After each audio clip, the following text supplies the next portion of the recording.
Salut à tous et bienvenue dans votre traditionnel rendez-vous avant chaque Biking Man. C'est le prologue. Le prologue cette fois-ci du Biking Man Aura. Quatrième rendez-vous de cette saison 2024. Et pour débuter cette émission, comme d'habitude, il y a le fondateur de ce championnat du monde, Axel Carion, avec moi. Salut Axel. Salut Cédric. Tout est prêt? Tout est prêt. On voit beaucoup de coureurs à l'extérieur, beaucoup d'effervescence. 200 participants, si je ne me trompe pas, c'est bien ça? Tout à fait, ouais. Nouveau record battu. On est plus nombreux qu'en Tour de France. Voilà, c'est dit.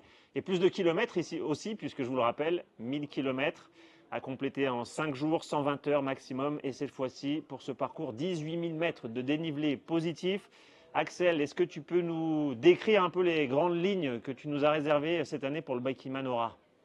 Alors les grandes lignes, déjà je vais remercier les concepteurs de la trace, Jacques Barge et Marco Polo. Je vais citer son surnom parce que c'est deux locaux qui ont travaillé sur cette trace qui est inédite parce que sur la 4e année de la région Auvergne-Rhône-Alpes, parce que ça fait 4 ans qu'on vient ici explorer ces massifs, c'est une trace complètement revisitée et qui va être, je pense, un tout petit peu moins dure mais beaucoup plus sauvage avec quelque part la mise en avant des plus grands parcs de la région Auvergne-Rhône-Alpes. On part d'un des plus beaux, le Vercors, on va rentrer dans le Vercors, mais on va aller également dans le Cantal, on va aller dans l'Aubrac, on va aller dans les monts d'Ardèche également, les volcans d'Auvergne. Enfin bref, ça va être un parcours d'exception, d'épicurien, puisque au-delà de la performance, le Biking Man Origins, c'est avant tout des explorations hors du commun qu'on va proposer aux participants qui sont engagés. Alors j'ai regardé un peu le parcours, il y a quelques cols mythiques quand même du coin, le pas de Pérol, le fameux pas de Pérol qui est toujours au programme du Biking Man Aura d'ailleurs, ça c'est un grand classique, ouais, c'est un grand classique, c'est vraiment le point le plus à l'ouest du parcours, ça marque pas tout à fait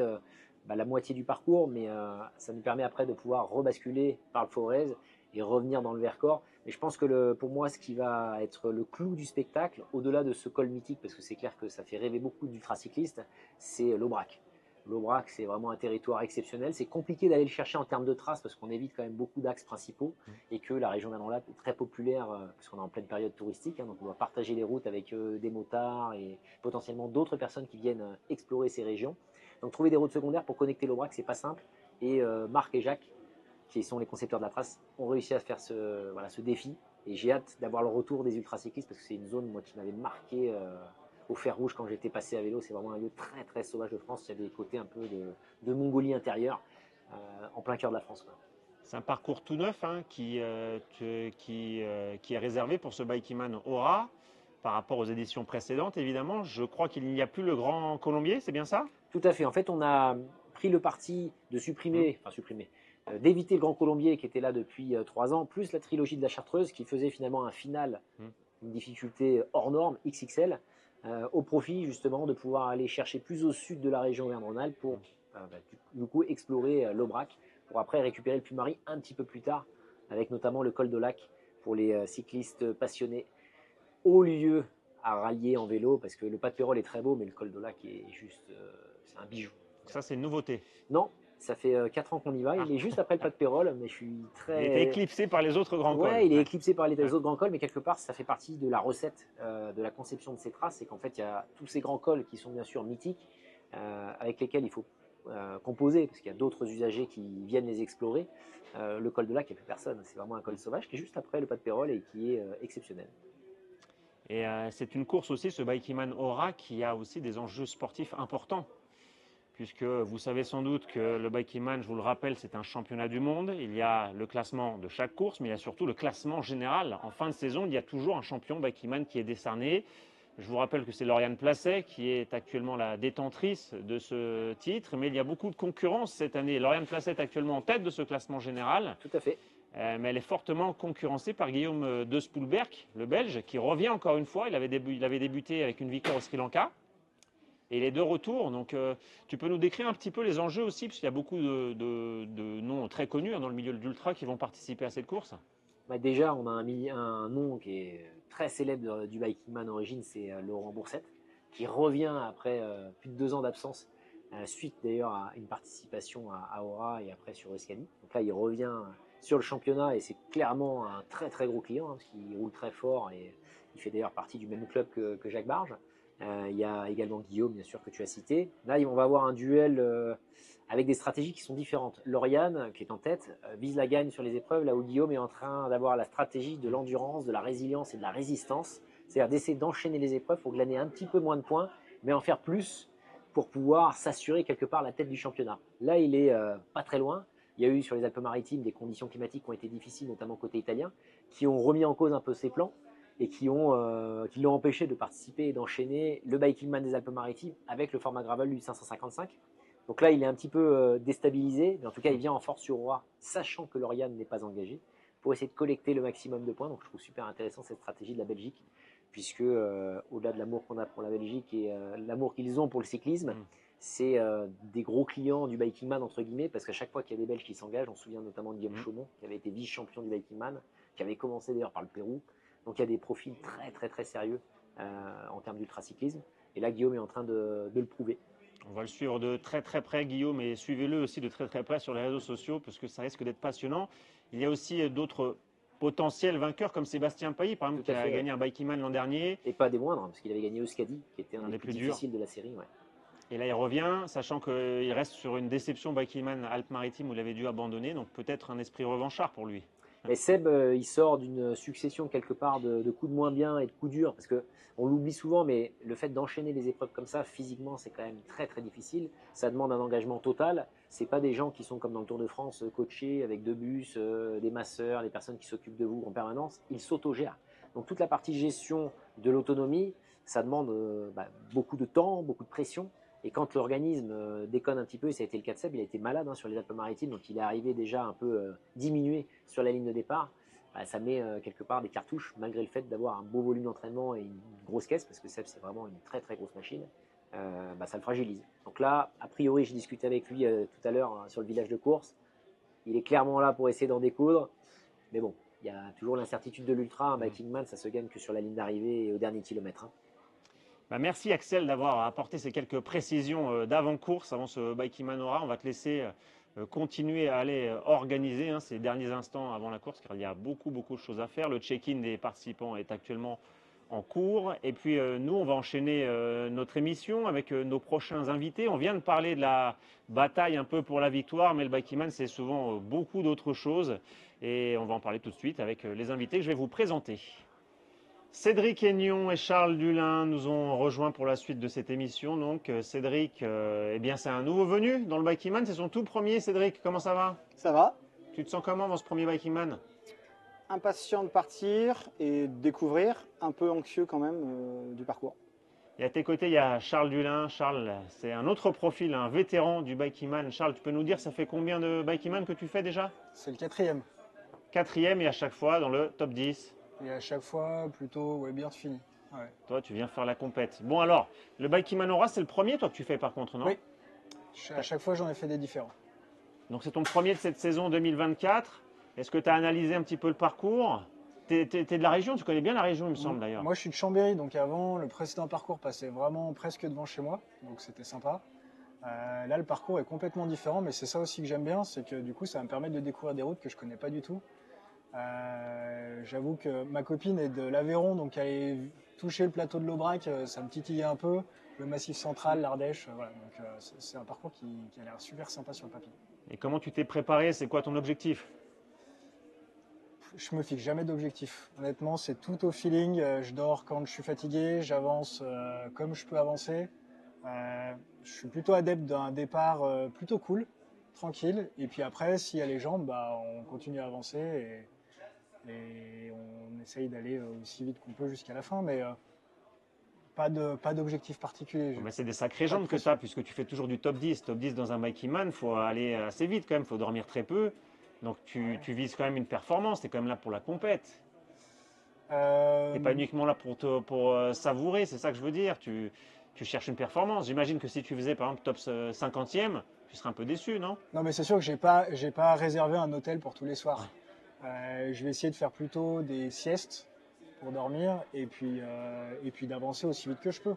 Après, que je fasse, je sais pas, 5e, 20e, 30e, ça me dérange pas. Le but, c'est déjà d'arriver à la fin sans pépin, en ayant fait une belle course, en ayant profité un peu des paysages. C'est déjà pas mal. Donc c'est ça, ce que tu recherches, c'est finir en bon état physique et avoir eu la sensation d'avoir profité un peu quand même. Ouais. La performance, c'est secondaire, même si tu fais toujours du top 10. Complètement secondaire. Ok. Ouais, complètement souvent. Sur le Scadi, j'étais au fin fond des oubliettes au CP1. Et puis après, les gens me sont revenus et finalement, j'ai pu remonter un peu dans le classement. Mais au CP1, je m'attendais pas du tout à faire une belle performance. Et finalement, je me suis dit, tant pis, je connais pas les Pyrénées. Au moins, ça va me donner le temps de découvrir les Pyrénées, de profiter des paysages, de m'arrêter un peu plus souvent, de dormir dans un hôtel. Voilà. Et puis au final, les gens me sont revenus, donc j'ai pu avancer un peu plus vite. Donc a priori, ton programme, c'est sieste et si vraiment grosse fatigue, hôtel. Ouais, si vraiment grosse fatigue. Ou si pluie, on ne sait pas. Bon, Cédric, toi, tu vas être sur un rythme un peu différent. C'est ton premier Bikeman. C'est de la découverte pure. Donc si vous nous regardez et que Cédric vous dit quelque chose, c'est normal. Puisque Cédric, vous l'avez vu dans la Belle Évasion, notre Tour de France qu'on avait fait avec Axel en 2021 déjà, ça remonte. C'est ça. Et Cédric nous avait hébergé dans l'hôtel qu'il dirige près de Soissons, le Best Western. On peut même faire la publicité, pourquoi pas. Allez.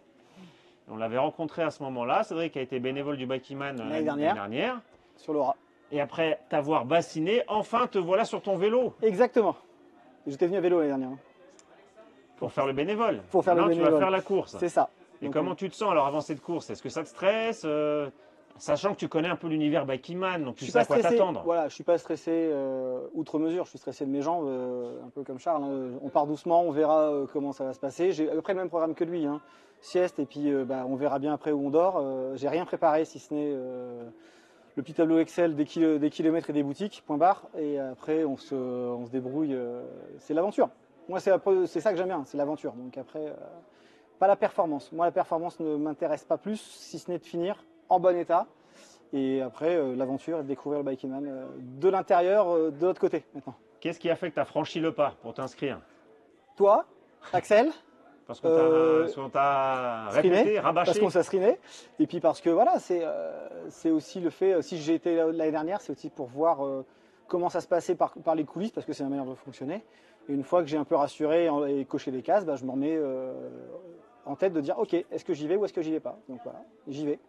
Et alors, le parcours, tu l'as regardé un peu en détail? Un peu, ouais, j'ai vu les 18 000 mètres de dénivelé positif, on le rappelle, j'ai vu les cotes à 18% à 2-3 endroits, j'ai analysé un petit peu, mais sans mémoriser forcément le lieu du pétard. Clairement, le but, c'est aussi de se laisser découvrir. Moi, c'est des régions que je connais en vacances, mais qui ne sont pas forcément les régions que je fréquente à vélo, où il y a forcément des routes que je ne connais pas, donc pure découverte. À la différence de Charles, moi, je prendrai des photos. Bon, Charles aussi, tu prendras des photos. Bon, ça marche alors. Les photos de jour, parce que la nuit, de jour, c'est compliqué. C'est ça.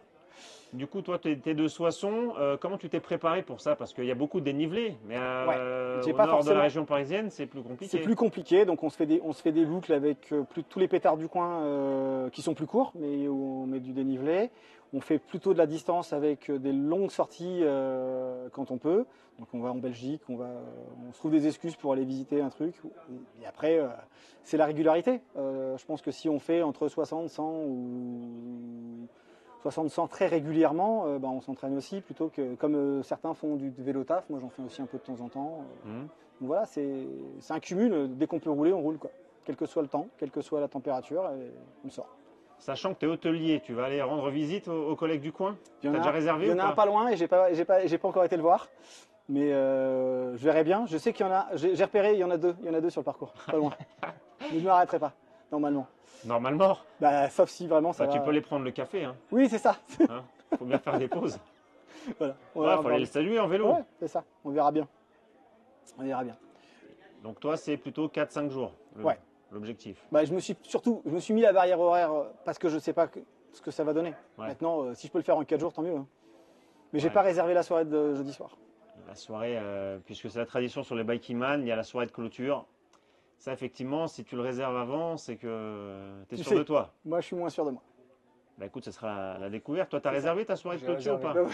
Voilà, tu vois, il est un peu plus sûr, lui. Un peu plus expérimenté. Ouais, c'est l'expérience. C'est ça. On verra sur le prochain. Toi, en termes de préparation, on évoquait la préparation de Cédric. Tu t'es préparé comment? Sachant que c'est ton premier Bikeman de l'année, c'est ta première course d'ultra de l'année, non? J'ai fait un 300 km au mois de juin, mais j'ai rien fait de plus. Cette année, ça a été plus cool que les autres années où j'ai participé à des Bikeman. J'avais un peu moins de temps aussi pour me préparer.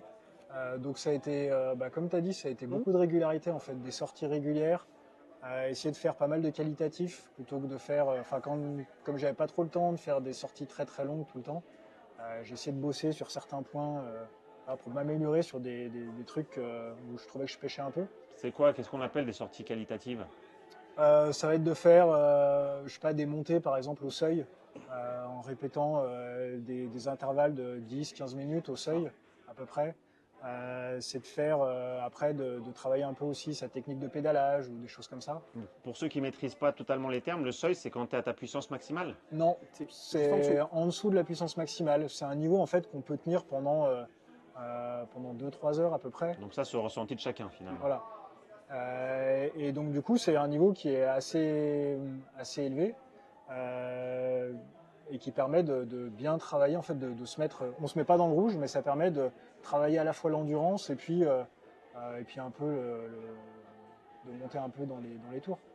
Et sinon, moi, la plupart de mes entraînements, c'est des entraînements assez cool en fait. Où je sors faire ma sortie de vélo, je profite des endroits, je découvre des nouvelles routes. Sachant que pour chercher le dénivelé, c'est plus facile pour toi qu'à Chambéry. Oui, ça c'est sûr.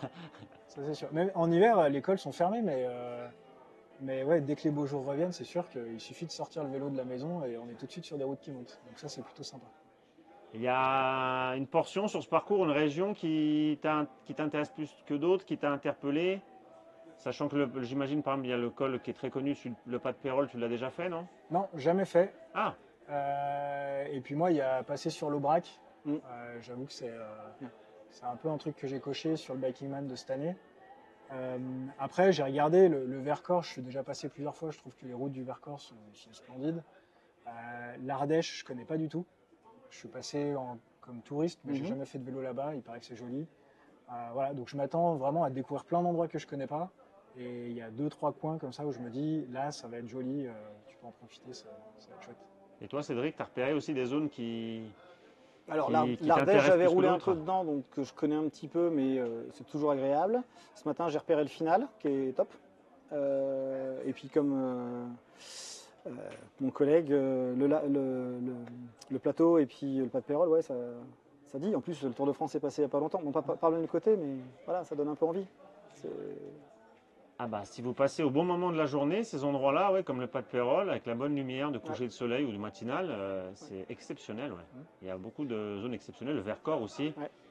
J'ai toujours en tête le passage à Comble-Laval, par exemple, sur la fin du parcours, qui est toujours magnifique. On a beau être passé plusieurs fois en voiture ou plusieurs fois en vélo, c'est toujours un régal. Impressionnant. Ouais, c'est impressionnant et c'est du plaisir à l'état pur.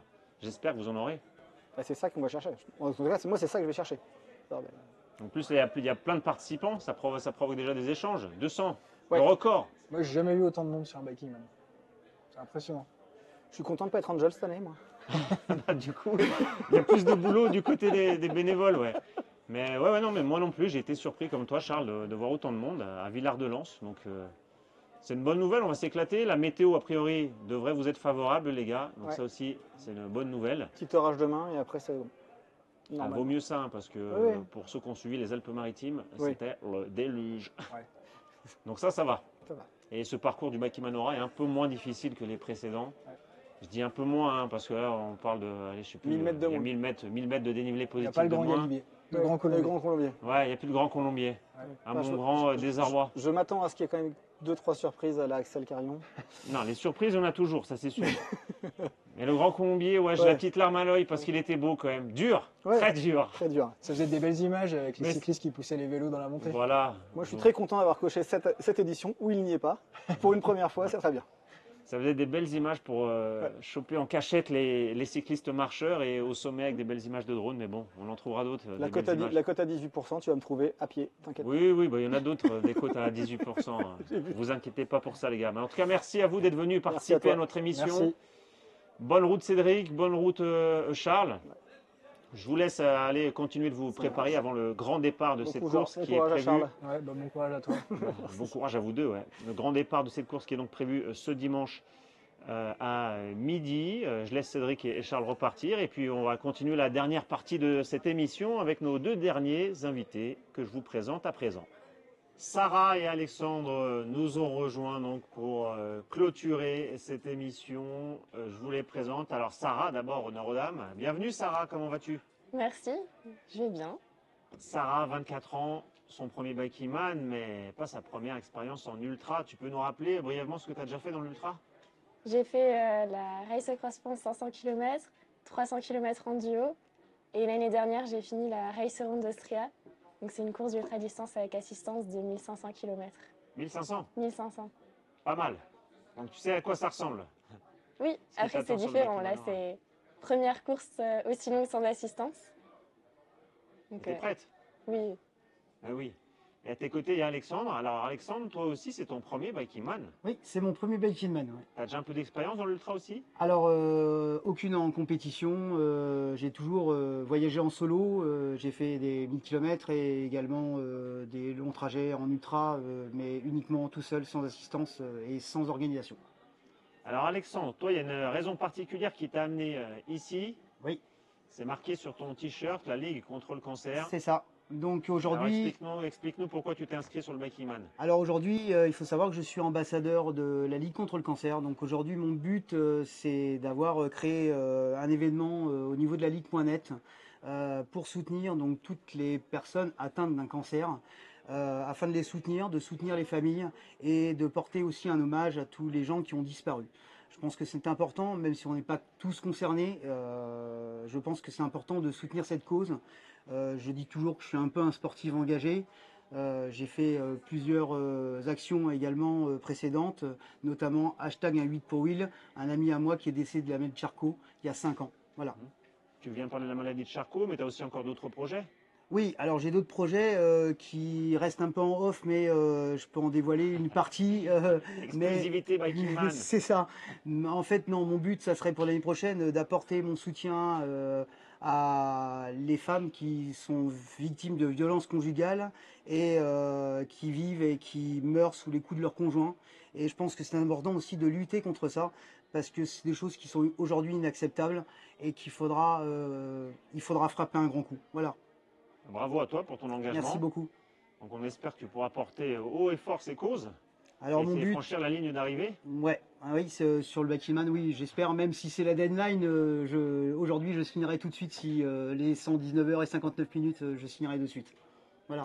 Bah, tu as jusqu'à 119 h 59 minutes et 59 c'est- secondes. C'est ça, et 59 secondes, exactement. Les secondes peuvent être importantes. C'est ça, merci. Parce que ça arrive parfois qu'il y ait malheureusement des cyclistes qui arrivent hors délai. Et tu as étudié un petit peu le parcours, tu sais ce qui t'attend ou pas? Alors j'ai étudié le parcours, grosso modo. Alors c'est vrai que le Vercors, c'est toute une partie que je connais pas trop. Je connais bien tout ce qui est Cantal et toute la partie Auvergne pour avoir souvent roulé par là. Aujourd'hui, je suis à 10 000 km aujourd'hui par an. Enfin, à l'heure d'aujourd'hui, je suis à 10 000 km. Je finis grosso modo à 15 000 km par an. Voilà, donc j'ai le loisir de rouler beaucoup en mars, puisque je fais une campagne avec le Mars Bleu Connect, enfin Mars Bleu, qui est un soutien pour le cancer du côlon, où je suis tout le mois de mars sur la route et disponible pour rouler également avec mon vélo. D'accord, Voilà. beaucoup d'engagement Exactement, oui. qu'il faut porter donc dans ce Bikeman. On compte sur toi pour passer la ligne d'arrivée. Oui, et sans faire le grincheux en plus. Et sans faire le grincheux. Sans faire le grincheux, et je porterai haut et fier ces couleurs, et j'espère jusqu'au bout. Voilà, en tout cas avec le sourire. 18 000 mètres de dénivelé positif au programme, avec des côtes à 18%. Je te donne rendez-vous là-bas, on va voir si tu vas parler. Parfait. Le pari est pris. Et toi, Sarah, tu as eu le temps d'étudier un petit peu le parcours? ouais, j'ai regardé, j'ai Et alors, repéré. ces 18 000 mètres de dénivelé positif, ça te fait peur ou J'aime bien la façon dont ils sont répartis. Je pense que ça peut bien me correspondre, ces écoles pas trop longs. Après, on verra. J'ai changé mon braquet, donc j'ai tout fait pour que ça passe. Et ça me plaît bien. Qu'est-ce qui te motive, toi, dans l'ultra? Parce que c'est assez rare de voir des jeunes femmes comme toi, de 24 ans, à faire des courses comme ça, sans avoir peur d'aller dans ce milieu qui est parfois catégorisé de masculin. Ouais, je pense Qu'est-ce qui te que- motive, ouais? C'est clairement le dépassement de soi. J'ai appris tellement grâce à l'ultra sur des sujets où je me serais jamais posé la question. Tout ce qui est sommeil, alimentation, finalement, dans notre vie de tous les jours, je me questionnais pas tant là-dessus. Et j'ai découvert ce moment où tout va bien, où tu as l'impression de voler sur ton vélo. Et c'est vraiment quelque chose que j'aime rechercher. Et c'est un format j'aime bien parce que je retrouve l'aspect compétition, mais aussi et surtout l'aspect social, visite, rencontrer. Et j'ai l'impression aussi que sur les ultras, les gens sont plus ouverts. Quand ils voient une fille arriver avec des sacoches sur son vélo, tout de suite, ils sourient, ils regardent, ils sont intrigués, on discute plus. C'est vraiment ce côté social, découverte, dépassement que je vais rechercher à chaque fois. Donc c'est un milieu dans lequel tu te sens à l'aise, quoi. Oui, Et bien accueilli, on va dire. à l'aise, je sors quand même de ma zone de confort, mais on va dire qu'elle s'agrandit de plus en plus. Après, j'imagine que c'est quelque chose qui te motive aussi de sortir de la zone de confort. Il y a beaucoup d'ultra-cyclistes qui parlent de cette zone de confort et qui viennent chercher à en sortir pour se découvrir, comme tu faisais référence à la découverte de soi-même. Tu as parlé aussi de ce moment où on se sent bien sur le vélo, on a l'impression de voler. Comment tu peux nous le décrire? Qu'est-ce que c'est? C'est un moment Ce où- sentiment d'état de grâce, un petit peu, on dirait. Je dirais en général, c'est quand j'ai tellement mal partout que j'ai mal nulle part. Et je pense juste à avancer et je profite. J'ai l'impression que tout se déconnecte, que mes jambes elles roulent toutes seules. Et j'ai juste à regarder le paysage et ouais, je me C'est un état de reconcentre sur bien-être? moi. Oui, totalement. Dans la douleur. Bah, du coup, je la sens moins. C'est le moment où ouais, ça se déconnecte, la douleur elle est là, mais on ne fait plus attention et on avance. Et ça te le fait sur chaque course que tu as pu faire. Tu as ressenti toujours ce moment, à un moment donné, Plus ou moins, où tu te oui. sens bien, à ta place. Oui, plus ou moins. Là, maintenant, l'idée, c'est de l'avoir de plus en plus à chaque course. Mais oui, c'est sûr. Puis je pense qu'il vient aussi parce qu'il y a des moments plus durs dans la course. Sinon, j'en profiterais pas pareil. Et donc tu nous disais que ça, c'est ton premier 1000 km en autonomie totale. Oui. Est-ce que tu as fait une préparation spécifique pour ça ou ça t'inspire un peu de crainte? Comment tu appréhendes cette course en autonomie? Ouais, j'ai surtout travaillé, tester le matériel. Donc là, j'ai fait des sorties. Encore il y a 2 semaines, j'en ai fait une en forêt noire en Allemagne près de chez moi pour tester le matériel pour dormir dehors. Je sais que j'aurai froid, donc je vais trouver une solution, voir si je peux pas dormir à l'hôtel plutôt. Et après, les courses à assistance, ça m'a vraiment permis de me découvrir parce que finalement, là, la seule limite, c'est toi-même. Tu réfléchis pas, est-ce que je m'élance dans le col ou j'y vais pas? C'est oui, mais il y a peut-être un orage dans 1 heure, donc est-ce qu'il vaut mieux pas s'arrêter en bas? Là, tu sais que tu as ton équipe, donc tu y vas et je suis vraiment, vraiment allée au bout de ce que je pouvais faire. Et là, j'ai vraiment trouvé les axes à améliorer, notamment la nutrition, le sommeil, optimiser les pauses, tout ça. Mais là, ça va être différent. Oui, Ça te fait pas peur de dormir dehors en pleine nature dans la nuit? non, ça va. Nickel. Toujours un petit peu, forcément, mais ça s'est bien passé en entraînement et je sais que j'ai pris beaucoup de plaisir, donc c'est le plus important. Toi aussi, tu es prêt à dormir dehors? Ah oui, il n'y a pas de problème. Ça fait partie de ton programme, dormir Oui, dehors oui, au oui. milieu de la montagne. Tout à fait, ça a déjà été une expérience et j'ai juste amélioré un peu ma qualité de sommeil. J'ai pris un matelas. Cette année, j'ai décidé de dormir sur un petit matelas de 5 cm. Ça m'évitera d'avoir le dos cassé sorti du sol. Bon, Voilà. Au pire, on a une ostéo ici qui pourra te réparer à la fin. Mais vaut mieux éviter, ouais. C'est ça. T'as du matelas pour dormir, du matériel pour dormir dehors, toi, non? J'ai un bivy et un sac à viande, donc je sais que c'est très léger, mais après je sais, voilà. La nuit, ce sera peut-être trop léger, mais pour me faire une sieste la journée, là, ce sera parfait. C'est léger, mais j'ai envie de te dire que c'est en même temps mieux que rien. Oui, c'est sûr. Et qu'au pire, effectivement, ça aide pour faire les micro-siestes, hein, car on sait que les micro-siestes, c'est très efficace. Oui. Une bonne sieste de 20 minutes, c'est toujours ça de prix. Oui. Et ton objectif, c'est quoi, du coup? J'aimerais bien finir en moins de 3 jours. Après, je sais que si j'ai de nouveau des douleurs au doigt comme l'année dernière j'ai pu avoir, je passerai une bonne nuit à l'hôtel et je repartirai le lendemain. En étant Les reposée. douleurs au doigt, c'est quoi comme douleur? T'arrives plus à passer les vitesses? T'es J'ai engourdi? perdu tous mes doigts pendant les 2. J'en ai perdu 4 pendant 6 mois et les autres pendant 2 mois. Mais après, c'est revenu. Oui, c'est revenu, mais Ouais, c'est un mal qui touche souvent les ultracyclistes en longue distance, l'engourdissement des mains. pareil, je me suis découverte. Bah écoute, j'espère que ça va aller mieux cette fois-ci. Et toi, c'est quoi ton objectif du coup? Alors mon objectif, moi, je pense En termes que... de temps, on va dire, en termes de performance. Oui, alors si toutes les planètes sont bien alignées, je pense que entre 75 et 85 heures, ça devrait être faisable. Voilà, donc en espérant que tout soit bien aligné. Bah, Tout se j'espère passe que les bien. planètes vont Oui. être alignées pour vous. Sachant que la météo déjà sera bonne. A priori. A priori, on devrait être épargné de tout ce qui s'est passé en Alpes-Maritimes. Devrait partir peut-être avec de l'orage, mais c'est même pas sûr. Bon, en tout cas, je vous souhaite une bonne route, une bonne course. Merci beaucoup. Alexandre, à Sarah, sachant qu'en plus, Sarah, t'es pas venue toute seule. J'ai vu qu'il y a ta famille qui est avec toi, c'est ça? Oui, ils sont tous là. Ils ont pris une semaine de vacances pour voir mon départ et m'attendre à l'arrivée. Les supporters, pendant que toi, tu vas pédaler et souffrir sur ton vélo. Ils m'enverront des photos des glaces, Voilà, c'est ça, pour te motiver. bien Elle sûr. t'attendra à l'arrivée, la glace. Bon, bah, en tout cas, merci à vous deux d'avoir participé à notre émission. Merci Sarah, merci Alexandre. Merci beaucoup de nous recevoir. Bonne route à vous deux. Je Merci, vous attends merci. sur la ligne d'arrivée, évidemment, hein, car au-delà des objectifs, le plus important, c'est que vous arriviez sain et sauf ici, après avoir vécu une magnifique aventure. En tout cas, je vous le souhaite. Et de prendre beaucoup de plaisir. Ouais, le plaisir. Exactement. C'est la base. C'est essentiel. Plus important. C'est essentiel. Alors, on a compris que c'était important pour vous deux. Toi, tu en as pris beaucoup sur le vélo par le passé, sur d'autres courses. J'espère que tu en auras ici aussi, et toi aussi, Alexandre. Oui. Et puis, Au-delà de mon engagement aussi. au-delà de ton engagement aussi, exactement. On est tous là pour avoir du plaisir ensemble. Et si en plus on peut faire passer des bons messages, eh bien c'est le jackpot. Donc je vous encourage, les amis qui vous nous regardez, à suivre Sarah et Alexandre sur les réseaux sociaux, puisque le Bikeyman, vous pouvez le vivre à travers les réseaux sociaux, à travers les résumés quotidiens qu'on vous prépare et qui seront mis en ligne sur YouTube, à travers la plateforme de live tracking de notre partenaire Owaka pour suivre la position des cyclistes sur le parcours en temps réel, 24 heures sur 24, durant les 5 jours de course. Et quant à moi, je vous dis à très bientôt. Merci de nous avoir suivis, merci d'être avec nous. Et on vous donne rendez-vous donc maintenant pour cette course du Bikeyman Aura, le 4e rendez-vous de cette saison 2024. Salut à tous!